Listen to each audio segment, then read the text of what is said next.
The evidence in this case will show that on the night of August 25th, 2020, here in our community of Kenosha, the defendant Kyle Rittenhouse, who was 17 years old at the time, had armed himself with an AR-15 style semi-automatic rifle loaded with 30 rounds in the magazine, and using that rifle, he shot and killed Joseph Rosenbaum, an unarmed man.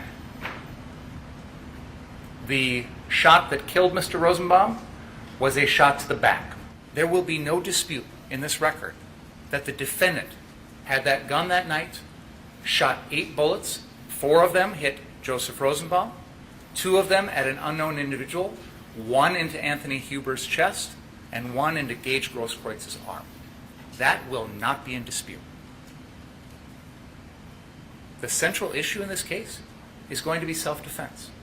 Was it reasonable for the defendant to believe that the force was necessary to prevent imminent death or great bodily harm to himself? We need to keep in mind the fact that there were hundreds of people on the street that night experiencing the same chaos, the same loud noises, the same gunfire, the same arson, the same tear gas, the same hostile confrontations with people who believe the opposite of them. And yet, out of these hundreds of people, only one person killed anyone that night. Only one person shot anyone that night. When we consider the reasonableness of the defendant's actions, I ask you to keep that in mind. We have 2 very different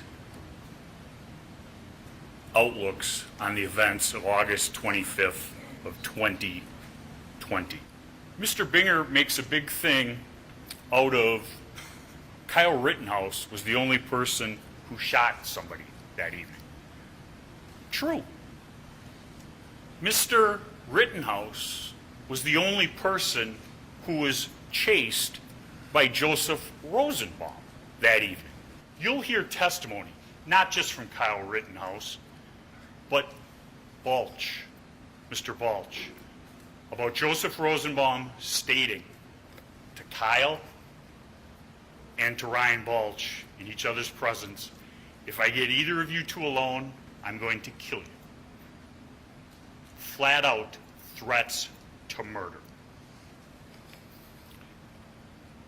When Mr. Rosenbaum is shot in the car source lot 3, there's been a gunshot behind Kyle. He turns to address Mr. Rosenbaum with his firearm. Mr. Rosenbaum is not deterred.